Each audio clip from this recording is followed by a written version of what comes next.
आप अगर पूरे पाकिस्तान में लोड शेडिंग की शेड्यूल की हम बात करें तो रोजाना इनकी तरफ से बड़े दावे होते हैं, क्योंकि ये हुकूमत भी ट्विटर पे चलाना चाहते हैं। वजीर खजाना को डिक्टेट किया जाता है, उनकी जो जालसाजी में पकड़ी जाने वाली खातून है।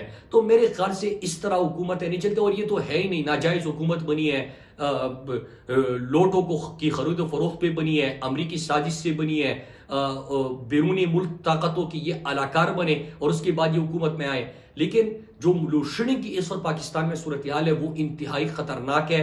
आप अगर पूरे पुख्तूनख्वा, फिर पंजाब, इवन कि इस्लाम बलूचिस्तान और सिंध में भी लोड शेडिंग की एक लहर है। कराची में बड़ी शदीद किस्म की गर्मी भी है और वहां पर भी इस किस्म की लोड शेडिंग हो रही है। लेकिन इस्लामाबाद जो कैपिटल है पाकिस्तान का, उसमें भी हर घंटे बाद यहाँ पे लोड शेडिंग की शिकायत है।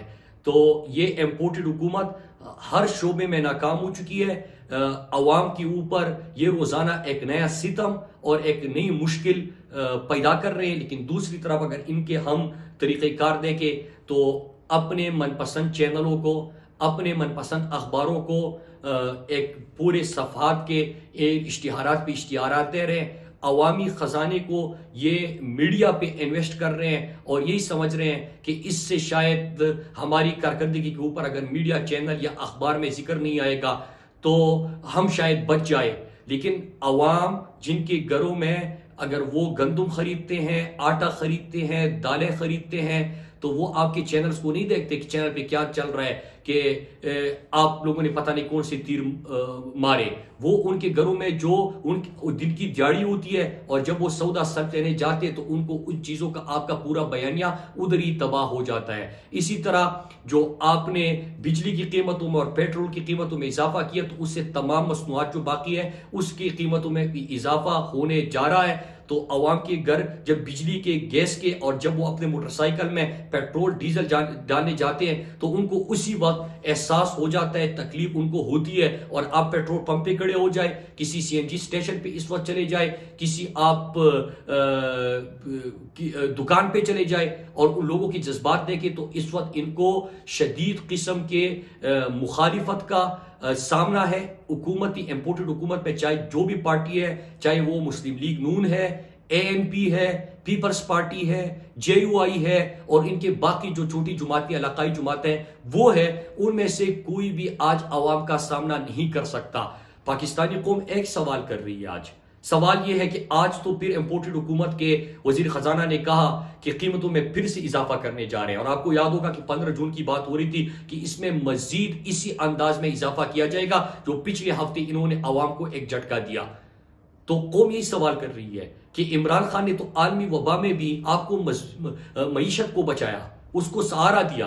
कौम ये सवाल कर रही है कि अगर ये लोग, ये करप्ट टोला आलमी वबा के दिनों में हमारे ऊपर मुसल्लत होता तो हमारे कब्रों के ऊपर तो आज तक घास उग चुकी होती।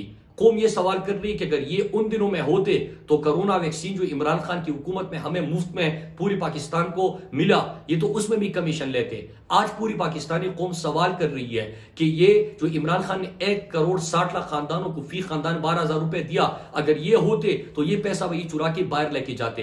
कौम आज सवाल कर रही है कि जब आलमी मंडी में पेट्रोल और डीजल की कीमतों में मुसलसल इजाफा हो रहा था तो उस मुश्किल सूरत हाल में इमरान खान ने 10 रुपए फी लीटर कीमतें कम कर दी। और उनसे यह सवाल हो रहा था इमरान खान से कि आलमी मार्केट में कीमतें बढ़ रही है तो आप कम क्यों रख रहे हैं? क्योंकि इमरान खान रशिया जब गए तो उन्होंने उनसे 30 से 40% सस्ता जो है पेट्रोल और डीजल पेट्रोल खरीदना था।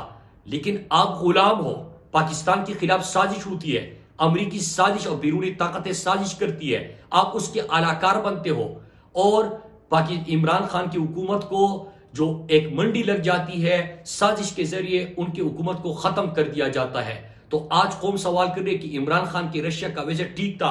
इमरान खान तो पाकिस्तानी कौम की खातिर अपनी कुर्सी कुर्बान की, लेकिन ना अमेरिका को अड्डे दिए, ना सस्ते एनर्जी के मुआहदे करने से इमरान खान रोके और इमरान खान आगे बढ़े। लेकिन आज आप में हिम्मत नहीं है कि आप वो मुआहदे कर सके और इमरान खान की सोच और विजन को आप आगे लेके जा सके। कौम सवाल कर रही है कि जब मुश्किल हालात थे और आलमी वबा थी तो हमारी टेक्सटाइल इंडस्ट्री फुल कैपेसिटी पे चल रही थी, हमारे टेक्सटाइल के एक्सपोर्ट्स में रिकॉर्ड इजाफा हुआ। आज आप टेक्सटाइल सेक्टर को गैस बंद करके आप फिर उन टेक्सटाइल इंडस्ट्री को बंद करने जा रहे हैं, वो फिर क्राइसिस का शिकार हो रहा है। पाकिस्तान की जितनी लार्ज स्केल मैन्युफैक्चरिंग थी वो फुल कैपेसिटी पे आप उसको लेके गए, उसमें मुसलसल इजाफा हो रहा था, लेकिन आज आपकी पॉलिसीज की वजह से वो नाकामी का सबब बन रहे हैं। 3 चीजें बताता चलूं। नंबर 1 कि इमरान खान की इससे कामयाबी क्या होगी कि जो इंपोर्टेड हुकूमत का अभी गवर्नर स्टेट बैंक है उसने इमरान खान की आलमी वबा में पॉलिसीज को खिलाफ तहसीन पेश की, 6% जीडीपी ग्रोथ को एक मस्बत नसीब कहा, बल्कि आलमी वबा के बावजूद ये ग्रोथ करना दुनिया इसके ऊपर हैरान थी। आपके इंपोर्टेड जो हुकूमत के स्टेट बैंक के गवर्नर है उन्होंने भी इसको सराहा। इसके साथ जो बाकी इमरान खान की पॉलिसीज थी, चाहे वो आपका कंस्ट्रक्शन साइट था, आपका टेक्सटाइल था, आपके बाकी इंडस्ट्री थे, आपके एक्सपोर्ट बढ़ रहे थे, रिमिटेंसेस मुसलसल आ रहे थे, आपके जो फसलें हैं उसमें रिकॉर्ड इजाफा हो रहा था। इसके साथ मिफ्ता इस्माइल ने भी उन पॉलिसीज को बारहा 6% जीडीपी ग्रोथ का भी जिक्र किया, हम बाहर जाके उन पॉलिसीज को अप्रिशिएट भी किया। और जो फर्जंद जरदारी लॉकडाउन के दिनों में हर रोज कहता था कि लॉकडाउन लॉकडाउन लॉकडाउन, और कोरोना के दिनों में अब वो बाहर जाके इमरान खान के स्मार्ट लॉकडाउन की तारीफ किए बगैर रह नहीं सकते। तो सवाल कौम ये पूछ रही है कि मईशत ठीक जा रही थी, माशी इस्तेहकाम आ गया था, पाकिस्तान में बेरोजगारी का खात्मा फिर हो जाता, पाकिस्तान में जो आम तबका है उनको रिलीफ मिलना शुरू हो गया था, तो फिर किसकी साजिश थी और क्यों ये साजिश तो सबको पता है किसकी थी, लेकिन फिर इस साजिश में अलाकार और सहूलतकार बनने वाले कौम को क्या जवाब देंगे। मुकम्मल वीडियो देखने के लिए लिंक पर क्लिक करें।